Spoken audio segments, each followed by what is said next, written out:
What is up, everybody? Welcome to episode 45 of Beyond the Finish Line, a trail running podcast that dives deep into the stories that transcend far beyond the distance. I am your host, Joe Hardin. I'm a passionate trail runner and ultra distance enthusiast myself.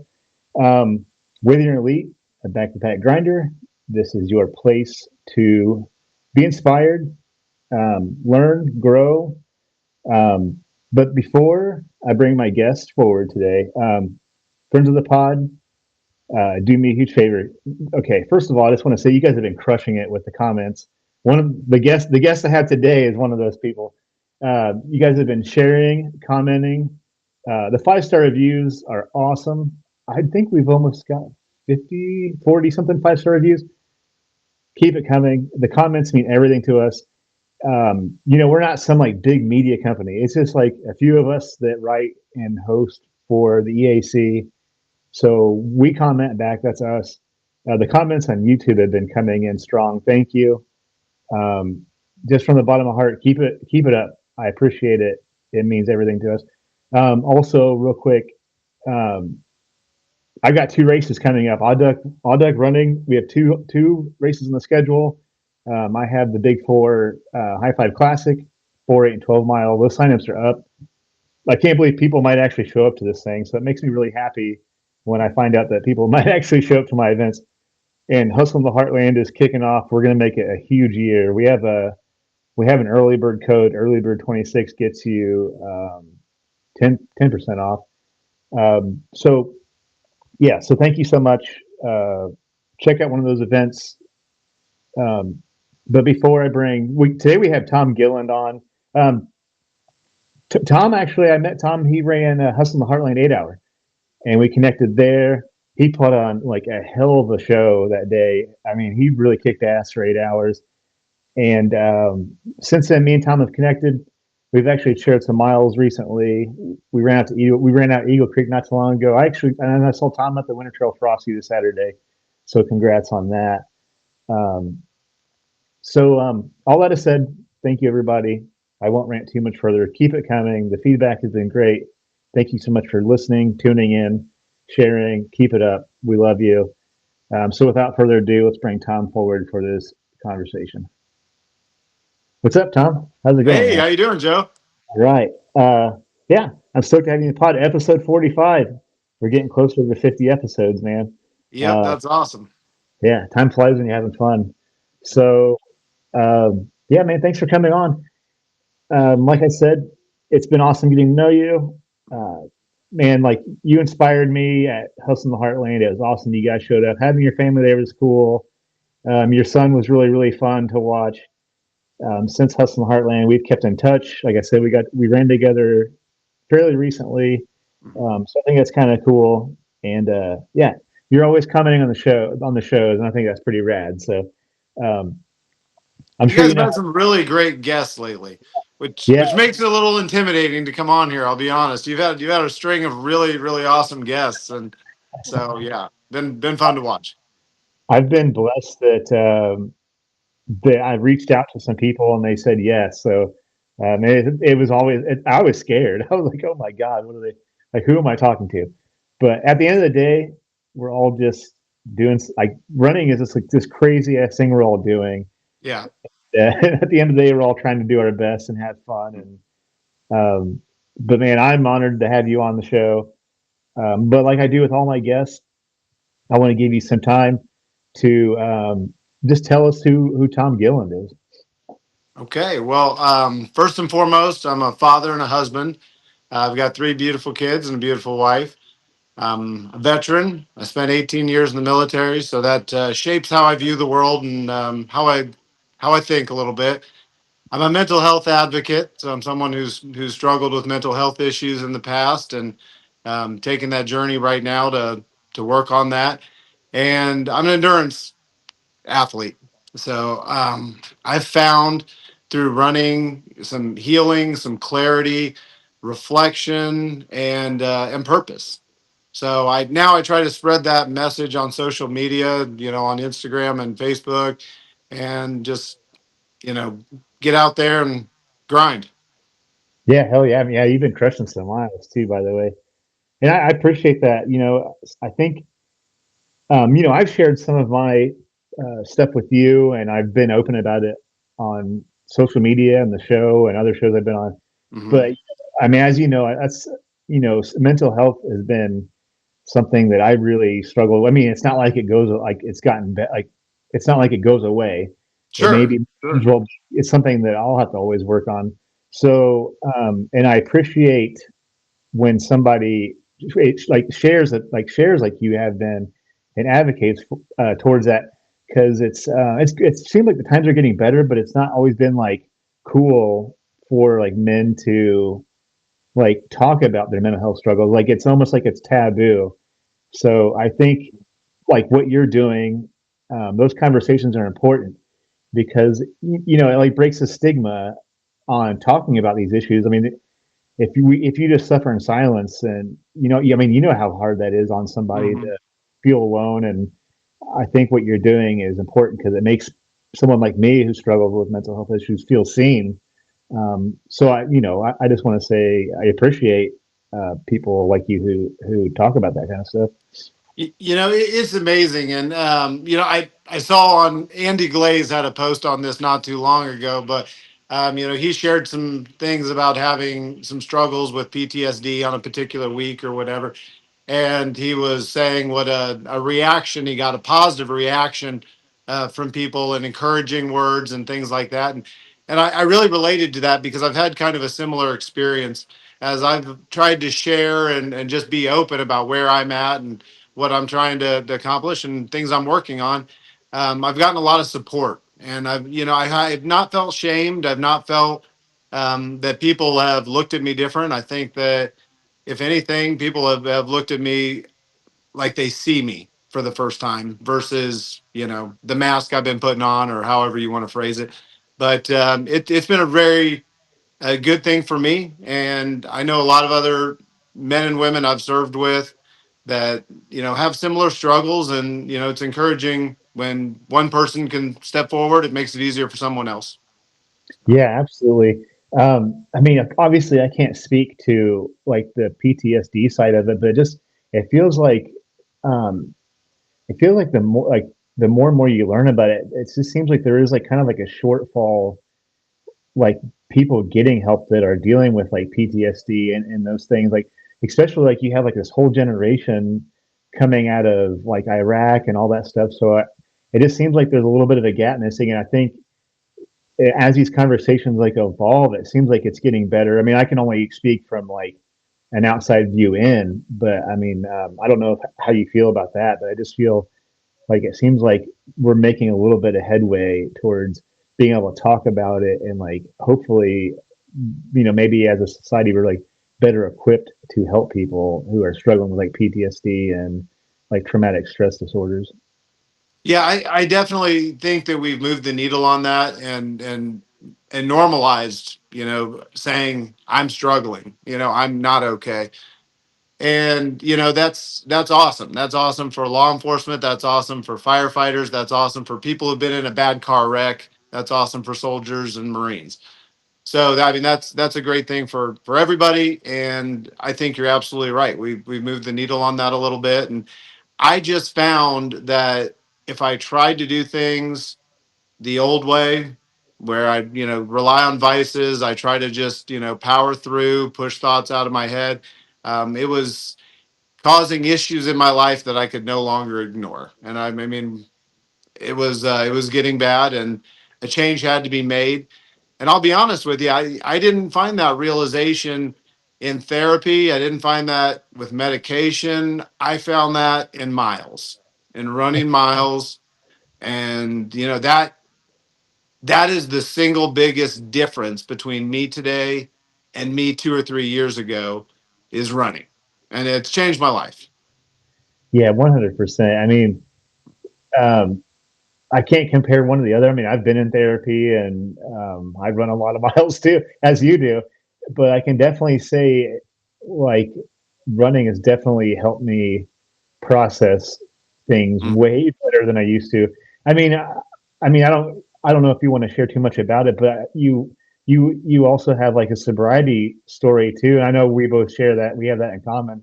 And to your point, before really I had learned, like, picked up running. I mean, I got sober a little bit before I started running, but it certainly was like a big catalyst in like keeping sober. And so I absolutely agree with you on that.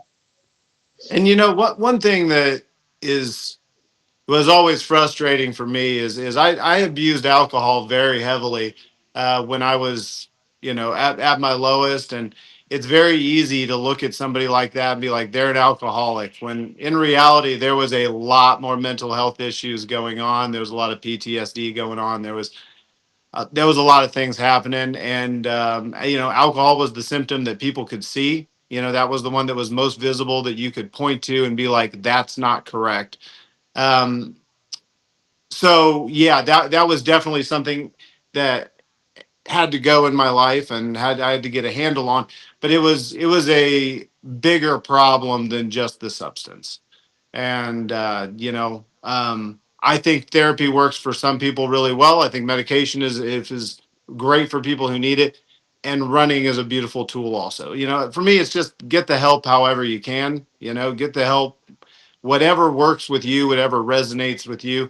For me, though, running was that thing, and it didn't really start off as running. It progressed. So a couple of years ago, I was very, very out of shape. So I started off, and as a being in the military, I was an infantry officer, and I fancied myself in pretty good shape back then. And after leaving the military and really having some issues, I really lost my way there for a while, and needed to get healthy again. Back then, when I say back then, I'm talking 2 or 3 years ago. um, I couldn't run. I was too heavy. I needed to walk. So for 6 months to a year, I walked every day. I just started walking an hour a day, and just started walking. I was like, I've got to lose this weight. When I hit rock bottom, I just really had to do an inventory of, do you want to die? Do you want to be here for your children? Do you want to be here for your grandchildren? Do you want to be here for your wife? Do you want to be here for people who love you and care about you? And the answer was yes. So I needed to change behaviors and things like that. So, on my way of trying to figure things out, I realized I needed to get my health under control. So started walking, and for 6 months, like I said, just walked every day. And then finally I got to where I could swim, and I started swimming every day. And then I got to where I could jog a little bit. And then it started, where I could run, and I fell in love with it, and I've gone full crazy since. So Yeah, yeah, man. That's cool. That's not too dissimilar from. I mean, same thing. All I could do was walk, and it started on a treadmill, man. Yeah, full crazy, right? Full yeah, send. and it's That's a, it's nuts, and it's really easy to look at other people on social media running these amazing races and being like, wow, I want to jump right into that. I still have that today. I see people run these 240-mile races, and I'm like, well, I wonder if I could do that. So we always want to be at that next level, but you have to remind yourself it's the steps to get there that are the most important. If I would have started running 2 or 3 years ago, I would have gotten injured quickly. Just so much inflammation in my body, so much extra weight on my body, too much pounding, tendons weren't ready for it, legs weren't ready for it. And, I would have gotten injured, would have gotten, it wouldn't have gone the way I wanted. So it had to be this way. It had to be the progression to where your body can now do this. Now we can stress it a little different. Now it can do this. And, I'm excited. I'm 42 years old, and I'm excited to see where I'll be at 47. oh, hell yeah. Yeah. So let's back up to. I guess I'm curious about kind of your journey up till now. So you get on the treadmill. You're just walking. At what point, as you're navigating through like your new fitness journey, at what point did you pick a race and you're like, I'm gonna go run? Like, what was that race? What was your first? That's great. That it was a Spartan sprint. Oh, So yeah, so here I was like, I was starting to get to where I could swim at this point. So I'd done my walking for 6 months or so, and I got to where I could swim, and I'd been doing that for about 6 months to a year. So I was leaning out a little bit, and then I started introducing some weights, and then I was like, I saw an advertisement for a Spartan race, and it really reminded me of military training, and I was like, I've done all this stuff. Like, I know that my body can do that. I don't know if my body right now can do that, but my body used to be able to do these things. So, I took a plunge, and I was like, I'm going to sign up for one of these races. And I remember telling maybe people telling me that I'm going to blow out my knee and I'm going to get injured and this is going to happen. It's so funny, but you see all these memes on Instagram that are like, you're drinking, you're partying, whatever, and no one says anything. The moment you say you want to run, everyone becomes a health expert, and they're like, "No, don't do that. You're gonna." Yeah. So, I had a little bit of that with some people in my life, and they were like, "Are you sure you want to do that?" And I did, and so that was kind of the first one, and I got through it. It was in Cincinnati, and the course in Cincinnati is brutal. I didn't realize how brutal it was. Even among Spartan races, it's one of the harder ones in the Midwest, especially, and a lot of elevation. And so I didn't fully know that going into it. I knew it'd be tough, but I remember when I first got there and I started looking at the ski range and the mountains and the mud, and I was like, oh no, like this is real now. Like this is wild. So that was the race that really kind of drew me back into I want to do hard things. I want that competitive. Let's go out there and try to compete in a race. So oh, that's cool.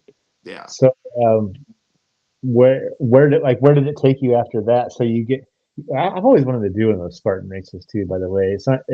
I just never got into it. Like, I think it'd be cool to do like a Spartan race, like OCR or something. Maybe I'll double like. I'm not to do one of those days. Is what I'm getting at. But so you finish that. What like where does this take you after that? Yeah, so finish the sprint, and then you get all excited after that, and you're like, well, let's do a super. So I ended up booking a super a month later, and that this one was up in Michigan, and I had a buddy run it with me, and went up there, ran it, and at that point I really identified that my running was weak.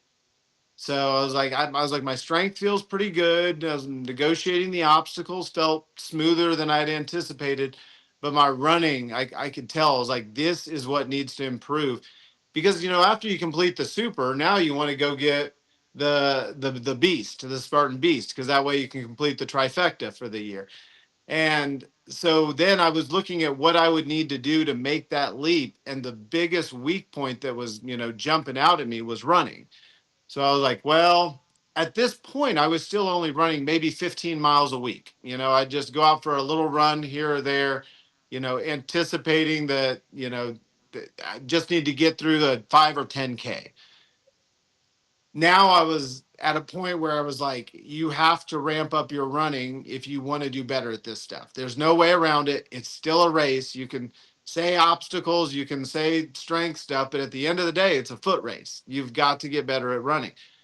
So I started increasing my mileage. And the wild thing that I found in that was a healing that I didn't expect. Because at this point I'm still so full of anger and just rage that everything was just making me angry, and I wanted to take it out on some of these athletic events. And then I got to excuse me, got to a point when I was running, when you're running that, I feel like you're more raw. You're just, your emotions are a little bit stressed. You're dealing with discomfort. There's always a reason to quit. So, you're reevaluating your why on runs, and your emotions are a little bit right at the surface, and you've got a lot of time to think.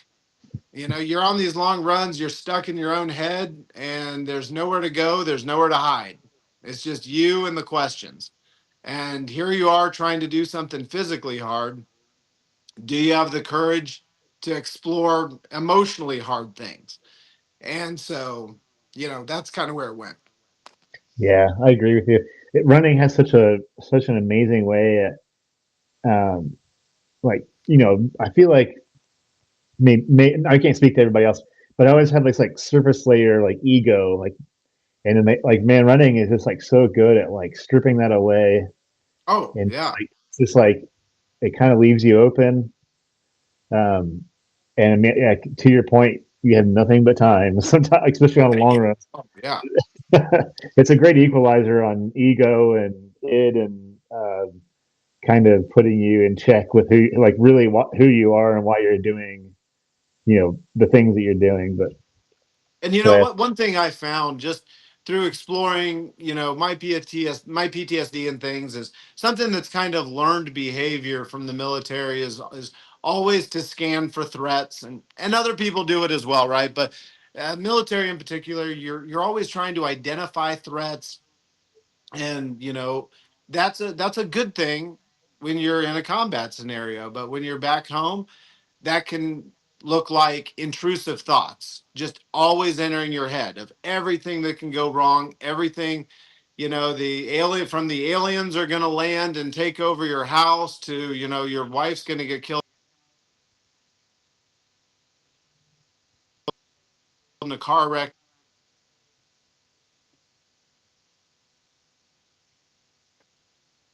tomorrow afternoon.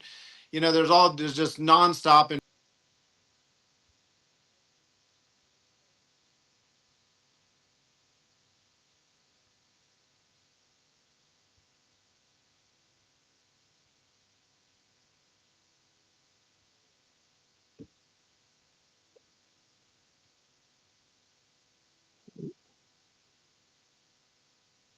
we lose time.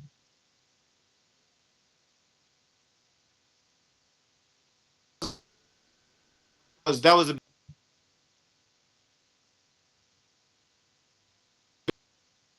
big part of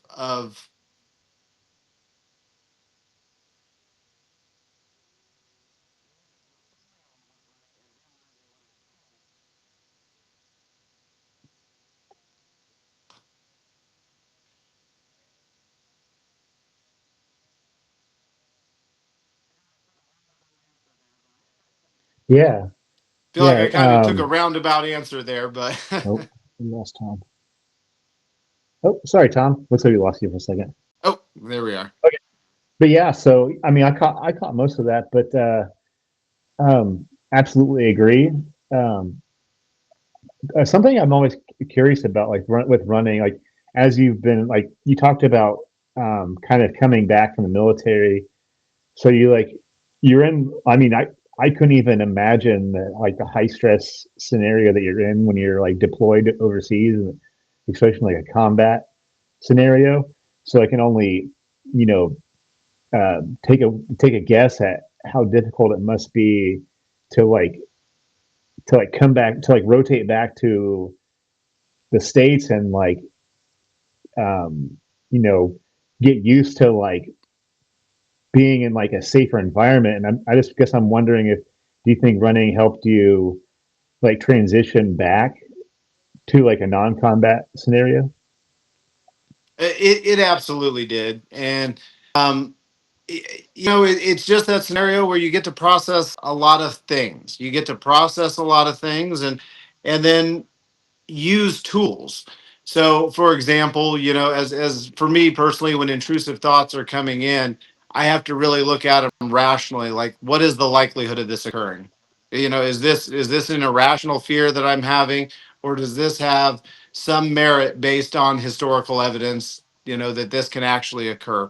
And when I talk myself through it, that's where I can take those feelings that are coming in and not let them sink in, if that makes. Yeah,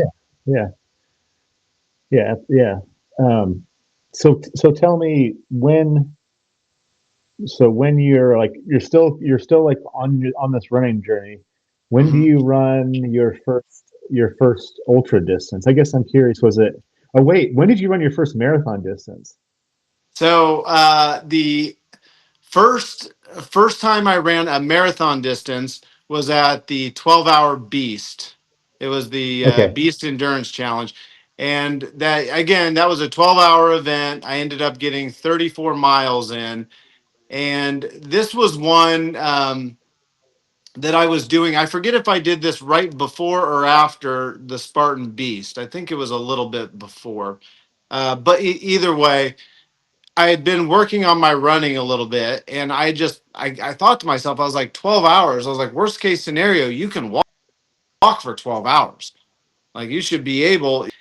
How my mind works is, and even in this, where I was there, I was like, well, you should at least be able to walk 3 miles an hour for 12 hours, right? So at least 36 miles, maybe 30 miles, somewhere in between there. You should be able to manage that.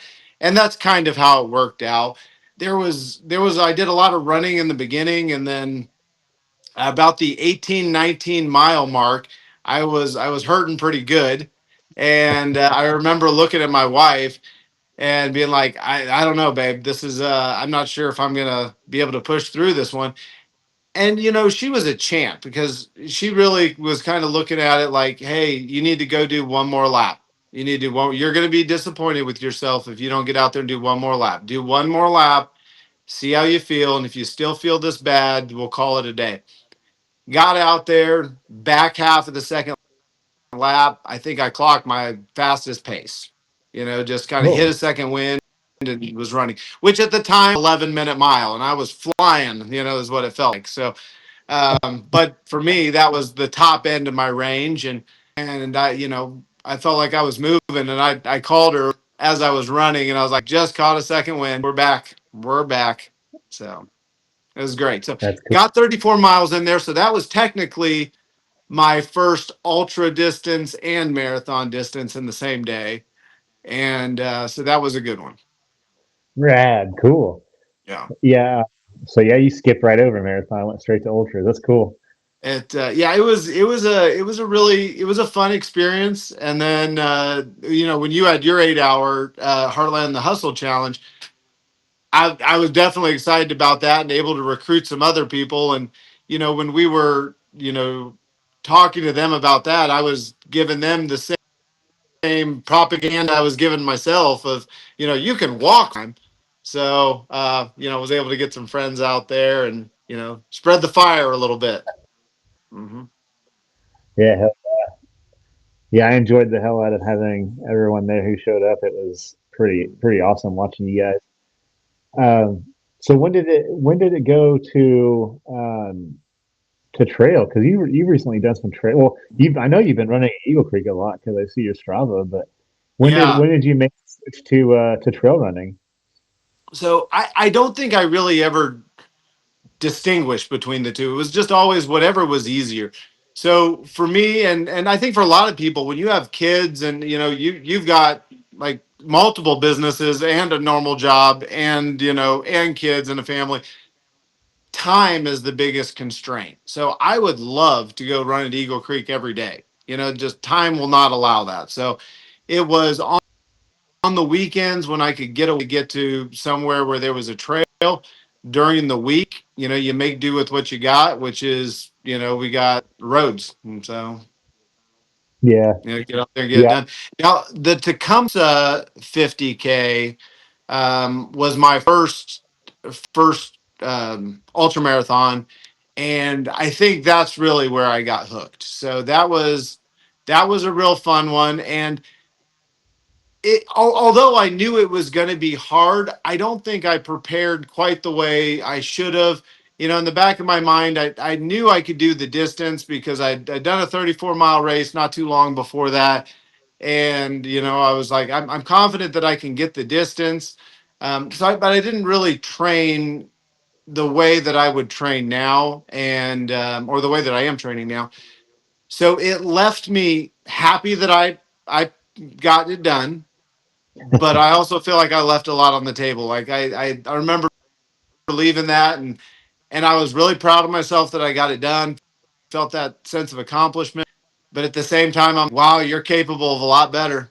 You're capable of a lot better. that really lit the fire for me to of wanting to do better at that and put more time energy into that. And it and I'll say it again and again, running has been one of those things that the more I pour into it, the more things I get out of it. So Yeah. Oh man. So yeah, Tecumseh, that's a tough ass trail too, man. That's a really it, tough it, trail. it was it was there's a little elevation. It was good. So I'll have to. So now that you've done Tecumseh, I'll have to sweet. What are you thinking about doing Jackson this year? Are you gonna do Jackson? I hope so. I hope so. That I saw you guys doing it, and I had a lot of FOMO over that one. But I didn't think I was ready last year. I didn't think I was ready, and I didn't pull the trigger on it. We had some other family obligations going on, so I just that one put a pin in that one. Told myself I'm going to get a couple more 50Ks in, and then we'll make the move. But I still was thinking about that. I kind of wish I would have done it. So this year we're gonna do some bigger races. I hope that's one of them. Hell yeah, man. Yeah, you're gonna love it's one of my favorite things. It's the hardest thing that I do all year, but it's one of my favorite races. And you'll be ready. You'll be ready. You've Yeah, been you've been checking off some serious miles, man. You'll be good to go. yeah. I'm pretty excited about it. My big event for this year is Prairie on Fire coming up, and I want to go over 100 miles. So that's my goal. That's what I'm training for, and that's the thing that I think about when I'm doing back to back long days. Yeah, I love Prairie on Fire. That was my first ultra, and TJ is a friend. I make the awards for it, and I'm friends with TJ, and that's where I met Cam the first time. Like Prairie on Yeah, Fire you're gonna love. It's a real special place, and it's a special event with special people. And backyards. Will this be your first backyard? it will be. So I've not done one of those yet, and I'm pretty pumped about it. Now, this upcoming weekend, I'm doing something kind of cool that's similar. We're doing a 4x4x48 challenge, and we're doing that with Ainsley's Angels, which that's been another big part of my running journey because as I started to get into that.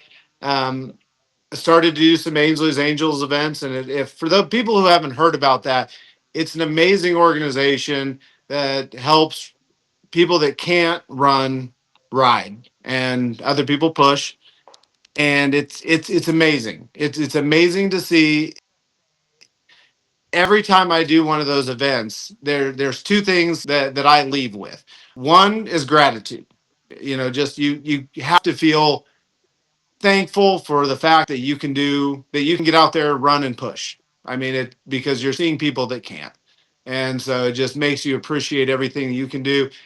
And then also, just joy to see those athletes, the riders complete those events and the joy on their face. And it's amazing. I'll say it multiple times, but it'll change your heart. I think everybody should consider doing one of those races.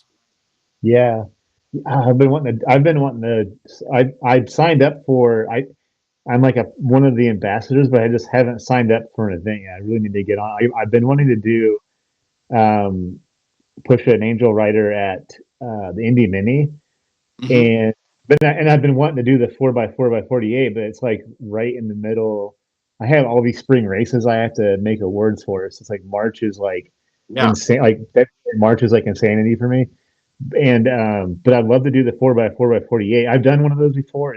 Dude, they're tough, but they're so cool. Like Yeah. you're gonna learn a lot. You're gonna learn a lot about yourself, and you're gonna learn that there's like a few of those I just didn't know if I had anything left in me, and I was able to just keep going. It's pretty cool, and that'll build. First of all, you're doing it for a great cause, and I think you're gonna build like a lot of confidence too. I mean, it gave me a lot of confidence doing one of those 4x4x48s.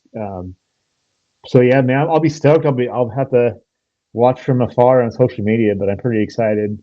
Well, I think I'll definitely be posting all day as we go through that. So, got a buddy I'm doing it with, and really excited about it. So Ramsey Grice is kind of my boy that we run together, and he's kind of the guy who's really my point of contact for Ainsley's Angels. He does a lot with them, and we've really bonded over that. So we're excited to do this upcoming race and get out there and log some miles, get a little loopy, hopefully hallucinate a little bit. And I remember hallucinating at Ranger School. So in 2008, I got the opportunity to go to Ranger School. Very tough experience. Um, it was I was blessed to graduate, and I definitely remember hallucinating a few times. Being up a couple days straight. So looking forward to that kind of fun again. Should be a good time. Yeah. So far, I've only hallucinated one time, and it was like really brief. It was just like, okay, that wasn't real, but Yeah. that's I cool, did. man. I did one time on a military movement. Talk to a tree for a little bit. Didn't realize it was a tree, and had a couple of experience. Like I was having an in depth conversation. We were solving some problems, but Oddly enough, I hallucinated at my first 100K, but it had a 7 p.m. start time, and I had to like work half the day, drive down there, set up my stuff. I slept for like 20 minutes and then started. It took me like 19 hours to run this 100K. And I hallucinated the Gordon's fisherman hugging an oak tree at like mm, 3 o'clock in the morning. I'm just like, yeah, wait, sure, yeah. that's not, that is very strange, but yeah, yeah, you're gonna love like the 4 a.m. It depends on when you're starting it, but I think the one that me and Derek did, we started at like 8 o'clock at night, and then like what? It was like 8 midnight, 4 a.m. Whatever it was. Yeah. I, We're doing I, 6 p.m. start. So it'll be 6:10, 2. Yeah, it'll be yeah, good. 6:10, 2. Yeah. Something like that 2 a.m. on the second day will be really fun. It'd be really fun.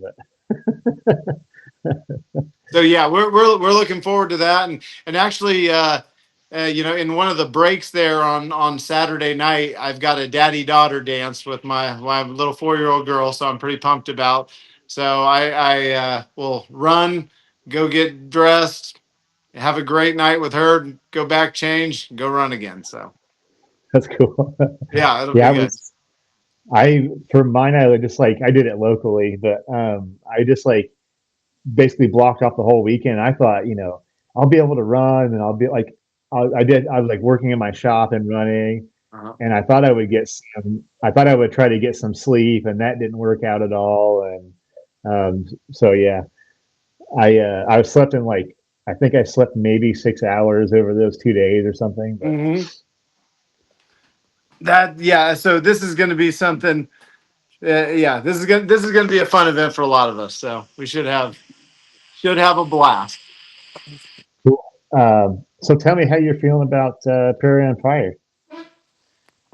Well, nervous. I'll start off by saying a little nervous. So, you just look at what some of the other athletes have done there last year. I mean, there were 14, 15 people that went over 100 miles. Like that's so impressive and so motivating. That is so exciting.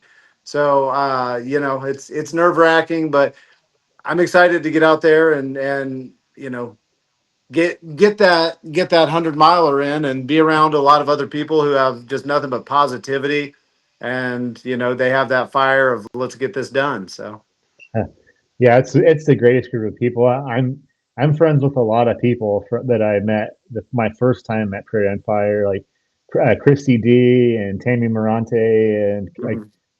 Cam and like those people are always really, they're like the greatest group of people. So you're gonna really enjoy that. Yeah, So 100%. after, what do you like long term? What do you think how far do you think you'll take your running journey? Like where are you wanting to go with it? Well, right now I'm completely obsessed. So I'm in a pretty obsessed phase right now, and so if you ask me right now, Bigfoot. I don't know. Something insane. Arizona 300. I mean, something like that is what I would say now. Like, give me 5 or 6 years to train, and we'll see where this goes. But realistically, I don't know. I don't know. Right now, I'm just continuing to push my limits. And I've really, in the last 2 years, learned the power of consistency. And it started with the walking, went into swimming, but I'm a big believer that consistency, beats intensity. And I forget where I heard it, but I'm gonna say it was a Nick Bear podcast or something like that. But talking about consistently good over occasionally great.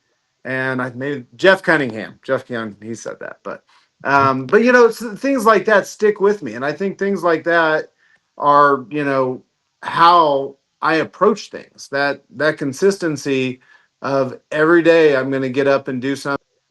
Every day is a training day. And I don't take a lot of off days anymore. I like to run 6 or 7 days a week. But even on days I'm not running, I'm doing something for recovery that makes it still feel like training. There's still training objectives, even if I'm running that day. So, that's something that I have really found to be awesome because it keeps me grounded. It keeps me connected with my purpose of why I'm doing this. And, it just makes it routine. Not to mention, I love my kids seeing that. I love them knowing that daddy's out going for a run. I've started them on different little routines also. My 11-year-old, I've got him running. So I've basically made it like one of his chores. It's one of the conditions to get his allowance, but I've got him doing 5 runs a week and he's got to do 1 mile runs. So, we're starting off right there and then it'll gradually increase, trying to keep it fun, lighthearted. And, I ask him all the time, like, do you want to do this or do you want to do dishes? And he's like, I'll go run. I'm like, good choice. So starting that with him and, my 6-year-old, we were doing a lot of air squats and things like that together. And my 4-year-old baby girl likes running. So, I'm trying to get them hooked early. And, I want them to see that this is just something we do. This is part of normal life. Working out isn't something special. Like, I'm going to set aside 3 hours a week to go to the YMCA and go lift weights. It's no. This is part of our normal day, part of our normal routine. This is what we do. And that's what I want to that's how the household that I want them to grow up in. So, Oh yeah, yeah, I totally agree with all that. Like, that's kind of what that's kind of how my running is. I guess I don't really consider it training anymore. It's just kind of what I built it into, kind of how I live my life. So it's just like mhm. I just I just get miles. It's like I don't really look at it as training as much as I used to. But and same thing. I mean, if anybody ever wanted to look at my Strava, it's pretty boring. I run the same mileage about every single week. My graph is like almost perfectly Yeah. straight because I show up. It may not be pretty that day. Sometimes my pace sucks. Man, the last couple of days my pace has been on point. But it's all that winter slogging we did that's paying off. Yeah. But Yeah. yeah, It was a rough winter. It was chilly this winter here. It still is. It's still we're not out of it, but out of yeah, it it. was a But chilly winter. man, there was one day I ran a trail like 5 minutes from here, and I had icicles hanging off my elbows from Oh sweating. yeah. Oh It was yeah. like -11 with the wind chill. I'm like, this is Yeah. like I ran 7 miles that day, and I was like, this is ridiculous. I was like, I'm gonna go It, home. And I got on my and it's treadmill. it's something funny because some people will look at that and be like, "Are you trying to be tough?" And for me, it's not about being tough. It's about I made a commitment to myself that I'm running, and it doesn't matter if it's raining out. It doesn't matter if it's hot out. It doesn't matter what it's doing out there. If you made a commitment that tomorrow morning we're going on a run, then tomorrow morning we're going on a run. So that's that it's more about that than the go out there and be a tough guy. That's more the approach. But i was I was thinking about you the other day. So we had a situation in our household where one of our cars needed to go to the shop, and so had kind of a what are we going to do for car situation. And I was thinking about you running to work every day, and I just told my wife, I'm like, I'm just going to run. And she's like, what do you mean? I was like, I'll just run home from work. It's fine. And she was like, really? And I'm like, yeah, it's only like 3 miles. I'm like, that's nothing. It's a 5K. I was like, I don't know why I'm not doing this more often. And that idea kind of came from you. So the other day I ran home from work and it was, it was great. It was great. Oh, hell yeah. Cool. Yeah. Yeah. That That's, makes me happy. yeah. So But you were obviously, definitely my muse for that because I wouldn't have thought of that one on my own. And then all of a sudden I was like, you know who does this every day? Joe does. And yeah. man, I love it. I love challenging myself to see how long, like, I will go so long without driving my car sometimes. Like, I had to Hmm. drive it over the weekend. I was like, man, I haven't, it's weird driving now because I don't ever have to Yeah. get in my car.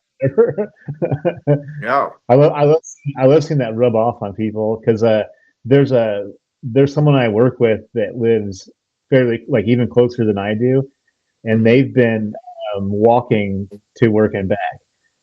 And I was like, Yeah. cool. Like, That's awesome. yeah, I'm like That's awesome. you got built-in steps. You didn't have to get behind the wheel of a car. I hate driving too, by the way. So that's Mm. my other motivation. But and plus, I mean, I get like a good. I mean, I end up with about 27 miles just getting to work and back every week, Yeah. and then you add your weekend runs in. You know, if I want to do some big back to backs, or if I'm not feeling it, I'll pull back the mileage on the weekends. But yeah, cool, Hmm. man. Hell yeah, you're a run commuter now then. And morning running has been pretty awesome in my life. Like we were talking about earlier, finding time to like fit your runs in is always challenging for parents or demanding careers or any of that, right? And um, being able to get that done to where it doesn't disrupt, family lighting has been awesome. So like you're doing running to and from work, you got to find times that you can get your miles in without causing disruption to your whole family in the process. Yeah, yeah, that's what I love. That's what I love about doing it because, like, I get home about 5:30. It's like, I mean, I have work to do when I get home, especially this time of the year. But at least it's like it's done. My miles are done for the day. I Yeah. can like be home. I mean, I might have work to do while I'm here, but at least I'm not like coming home and then like, well, I'll be back in like an hour. Like, Yeah. Yeah, yeah, exactly right. That was hard because I tried to do CrossFit, and CrossFit Kokomo here in town is an awesome gym. They really are. Kevin Jewell, the guy who runs it, fantastic. And I don't go anymore. And part of it is that it's just hard to work it into the schedule. And they're awesome. They do an amazing job. I've just found though for me it's getting up and getting them in the morning and then having that evening free with my family is how I keep the most peace in my house, you know? yeah, yeah, man, yeah. Like, I mean, I'm getting ready for work, like to leave, and I'm like, man, time's already knocked out. Like whatever. Like, I mean, the other day it was like 12 miles or something. I was like, holy cow, man, that's Yeah, cool. God, it's been a fun journey now, and it's wild because I don't run hard. I'm one of those runners that I really try to follow an 80-20 rule. And for a while it was more like 90-10. Like most of my runs are slow. It's I'm in zone 2. I'm really monitoring my heart rate. I don't care about the pace. It's all about the heart rate. And I'm trying to be able to run as many days in a row being injured. And for me, I cast or run hard too many days in a row before I need to take a day off or really risk injury. But if I keep at that zone 2 pace, I can run a lot of days in a row. So that's been awesome for me. And in my younger day, I think my ego would have wanted to run hard today, like, oh, get out there and run hard, and that's how you'll get better. And I'm not much wiser, but the little bit more wisdom I have is, kicking in and telling me to keep those miles slow and and be make it sustainable for the long run. So yeah, dude, 100%. That's basically I might be 90-10. I hardly ever push my pace. I mean, I'm not a run coach, mm, so I'm not kind of. I'm just coming from a place of I have covered a lot of Yeah, me miles in the neither. Me last neither, few coach. years. Yeah, but I can tell you that I can run a lot and a lot of back to backs if I just keep it like. I mean, I barely want to break a sweat. My heart rate barely gets above like. I mean, I don't know. I think my run commute heart rate might be 135. I don't know, Yeah. somewhere very low zone two. And to your point, I shuffle most of my runs. I don't Mhm. hardly ever put in a real hard workout. Maybe once a well, lately I've been doing two times a week where I do like a fairly hard hill run, like on the Mhm. treadmill. But just because I'm getting ready for something that's got a lot of vertical, like um, the Knobstone 50 miler coming up, it's got like 10,000 feet, like over 50 miles. So I've been getting ready for that. So I've been throwing in a little bit of speed work and hill work. But other than that, I Yeah. shuffle for 40 miles of my weekly mileage because I don't want to get hurt.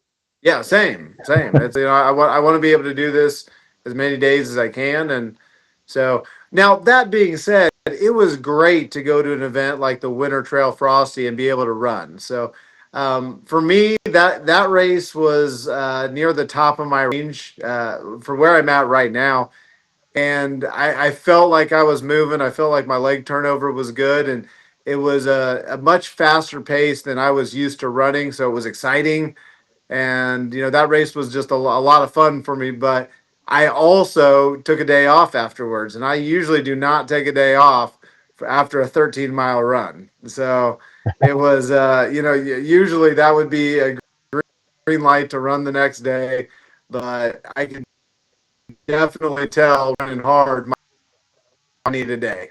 um, yeah, but it was. That was my wife's.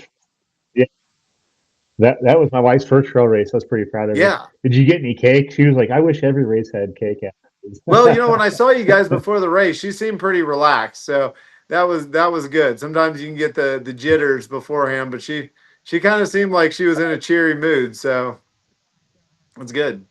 Yeah, I think she was nervous, and then I think she got it. She got locked in, and um, she sounded like. I mean, she did pretty good. She's talking about signing up for Yeah. another one, so I guess she left a good impression on All her. the nerves go out the window as soon as the gun goes off. Now it's just go time. It's like that. Start moving. The energy's high, and I meant to say this earlier. Excuse me. I meant to say this earlier, and now I want to make sure I say it now. But one of the other things that really drew me into running and stuff like that is the community. And you see so many people that are open about mental health issues, and they're open about why they're running and their purpose behind their running. And that environment is so positive. It's crazy. It's weird. It's like being at a high school cross country meet. Everyone is cheering for everybody, and you just don't have that in a lot of other sports, and or I haven't found that in a lot of other areas. So just that community is a pretty amazing thing too. So I wanted to circle back to that because I was thinking that earlier and didn't say it. So Yeah, dude, 100%. I mean, um, when when I first got into running, I was fairly new in my sobriety, hmm and I just didn't really. I mean, I've done like like the standard stuff like rehab, and I did the steps and AA, and I've just not that those things weren't helpful, but I just like was missing something, hmm and I did road races and didn't really wasn't really feeling it as much. But and then I started running trails and doing running events. And when you're running for hours at a time in the woods with people, I overshare with Oh, I everybody, do too. I'm and an open book pretty fast. Yeah. and, and I learned that there's a lot of people like us that have had like struggles or like overcoming something like setbacks, alcoholism, mental health, eating disorders. Like there's and all these people are sharing these like really inspiring stories, and then you learn that you're not alone, so that there's other people like you in this running community that are going through similar somewhat similar things and journeys, and it's really cool. Like when you finally like find your people, and you say community, and I agree. I mean, that's just it's kind of nice to feel seen and understood, Mm-hmm. and like the trail running and running community has like given me that space to feel so. It's just thinking of that. I told my wife, I'm not, I like my job right now. I'm not actively looking for another job, but if I was to apply to another job in the future, I would definitely put ultra marathon runner on my resume, because I feel like that at least tells people, hey, I can stick it out through some discomfort. You know what I mean? Like I can roll with the punches. So because Yeah, I think if that's, you can run distances, you can put up with a lot of BS. So yeah, absolutely. And you're probably good at troubleshooting, and because man, like if ultras will teach you anything, you have to deal with a lot of things kind of on the yeah. fly, and uh, Hmm. it's yeah, absolutely. I would too. Maybe I should update my resume. It's like, because I was just thinking about that from like the interviewer's point of view. That's going to stick out more than anything else on there. They're going to be like, hold on, let's talk about this for a second. So, I'd be like, wait, ultras, you're hired, obviously. Well, we covered running, and I've got a question. Tell me something about Tom, about you, that has like absolutely nothing to do with running. Something that's not even running related, that kind of defines who you are, like outside of running and all these things. I, outside of running, I'm a person that wants to help people. So I've found a lot of gratitude. No, what's the right word for this? I found a lot of satisfaction, joy, self worth from helping other people. So I think that started in the military. There's a lot of opportunities when you're in military training where you can choose to be kind and good to people, or you can choose to kind of be a dick. And either way you go, you're not going to get in trouble, right? I mean, it's like either way it'll be all right, but there's moments where you can choose to be a decent human being, and there's time, when you don't have to be. And I found in those moments I feel the best about me. I can be like, look at myself in the mirror and be like, that was a good thing. So I found that helping people is something I have a passion for. Just recently I tried to start a nonprofit. I got all excited about it and was going to start a nonprofit for military members and their families, to help them pay for races and things that they wanted to do. I then realized, like, once I got into it, how much work and energy that was, and how much I was not prepared for that. And so I've kind of put a pin in it temporarily, until I can figure out a better approach to it so that I'm not spinning my wheels. But that was another thing that just, was on that same line of thinking of helping people and doing something good. And so that's something that's Yeah. important to me. Well, man, I hope. I mean, I understand you having to put a pin in things because I mean, life gets crazy, but I hope that's something that you do like pursue. I mean, you had briefly mentioned that when we were running together, but I think that's pretty cool. It speaks to who you are as a person too, that you choose to do something like that.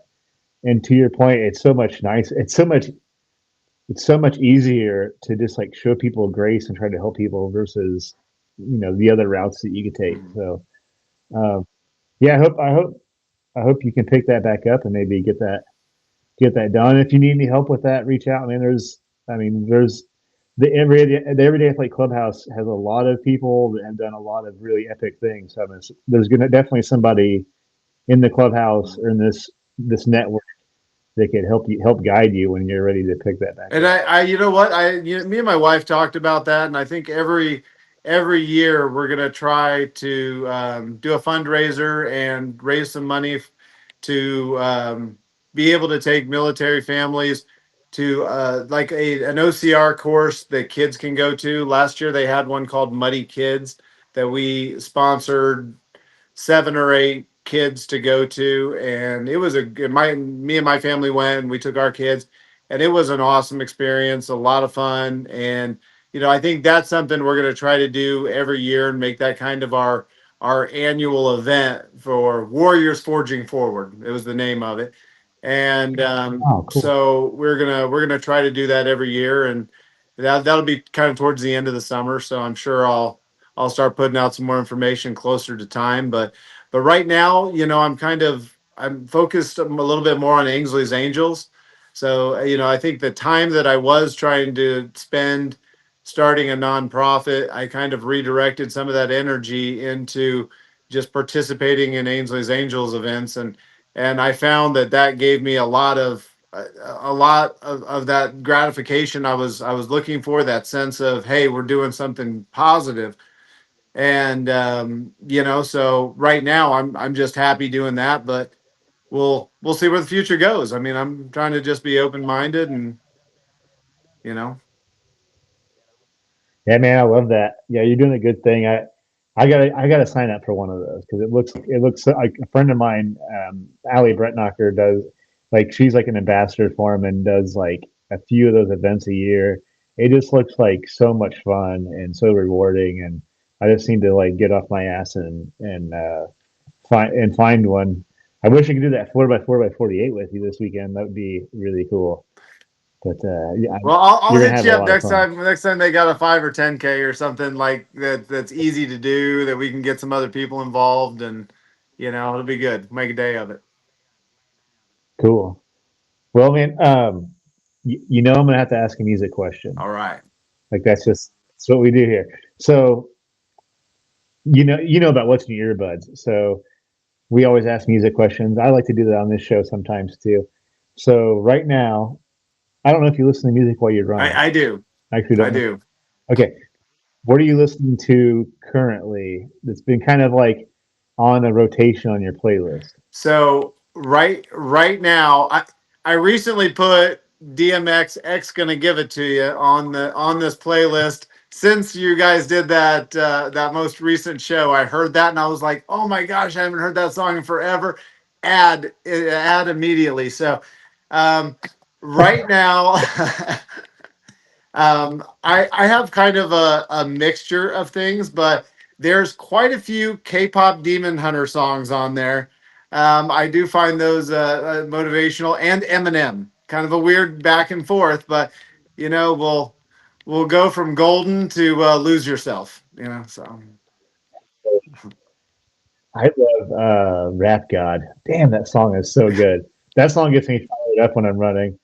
Yeah, I never in a million years would think I would listen to K-pop Demon Hunter, but after what's in the earbuds, I listen to some wild shit because of that yeah, shit. it's just Um, some stuff, and some music with certain tones, and they hit different ranges. And when you're running and you're a little bit, like we talked about earlier, raw anyway, I think music can hit different. And so sometimes those extra emotionally charged songs really hit you, and then all of a sudden you're like, I've got to slow my heart rate down. We are way outside of zone 2.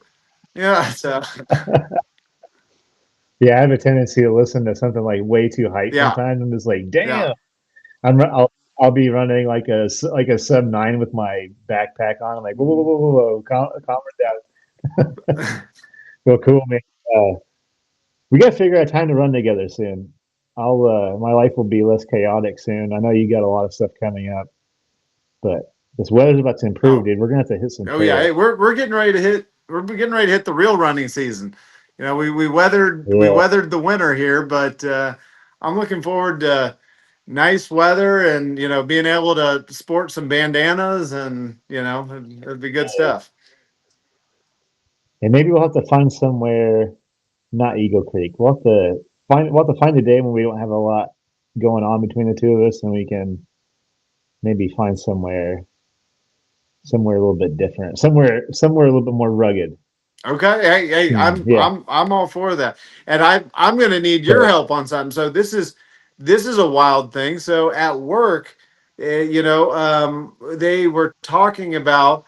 possibly doing, some sort of outdoor event. And the HR manager had come and talked to me, and she's like, "What would you think about, putting on like a little race or something? Maybe we could do a 5K or something like that." And I instantly was like, "No, no, no, we don't want to do that. We want to do something like the 8 hour, hustle in the heartland. Maybe scale it back to 4 hours, for a work event." But I'm like, something like that is perfect because everybody can go out there and just kind of get as many loops as they feel comfortable doing it. So everybody can participate, but the people who want to send it can, and the people who want to, just get a loop in and, enjoy the barbecue, they can do that too. And as soon as I was talking to her about this, I was like, man, I need to get a hold of Joe. I need to figure out how to do all that stuff I just said I could do. So,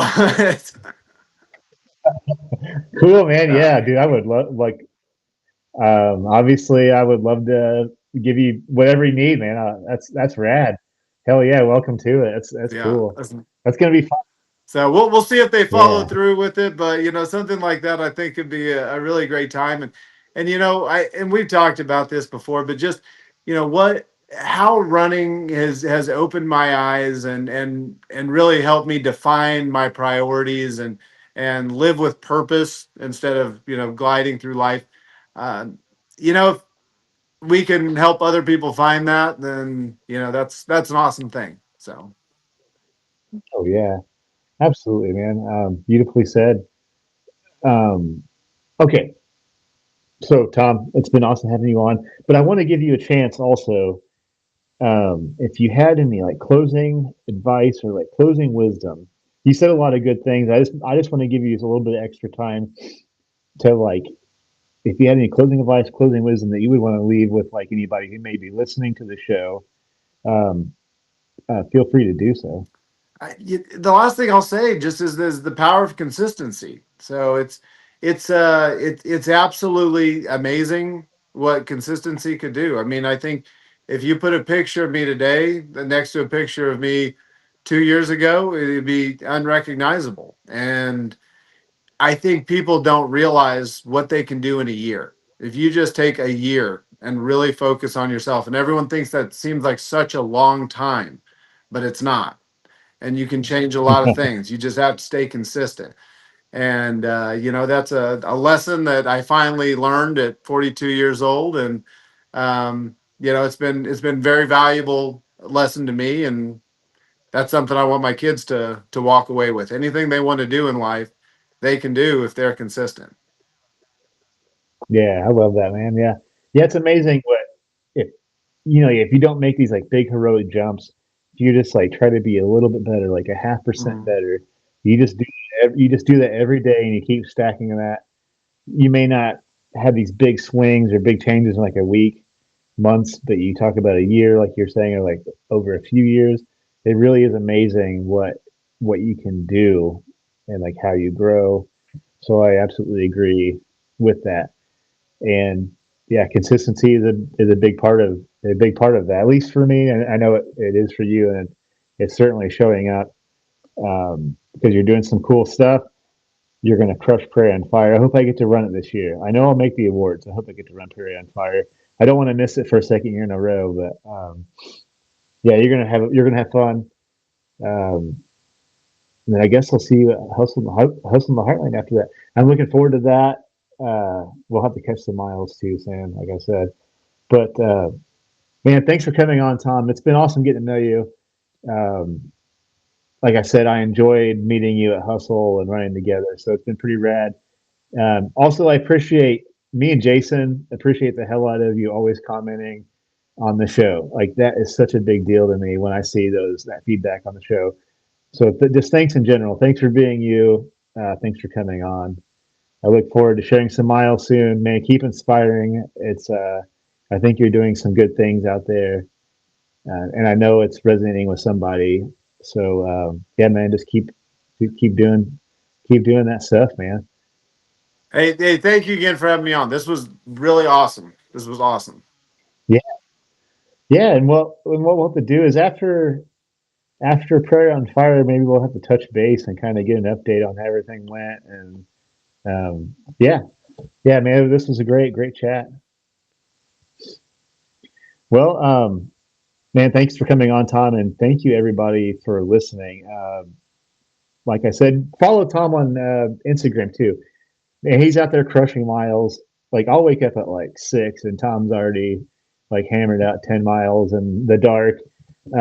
So get Tom a follow. What's your? I forget. I can't remember your Instagram handle, but Tom Gillund. Like Yeah. obviously, you'll be able T. to find that on Gilland. Instagram. Yeah. That's yeah. Give him a follow. Very inspiring dude. He's going to crush the 4x4x48 this weekend, pushing an angel rider. So that's cool. Thank you all for tuning in. Like I say, like, share, rate, review the podcast. Thank you so much, everybody. This has been a fantastic. I'm at episode 45. I can't believe I made it this far, and the feedback coming in has been awesome. And I love you all, and I appreciate all of you for just for tuning in. And I will see you all next time beyond the finish line.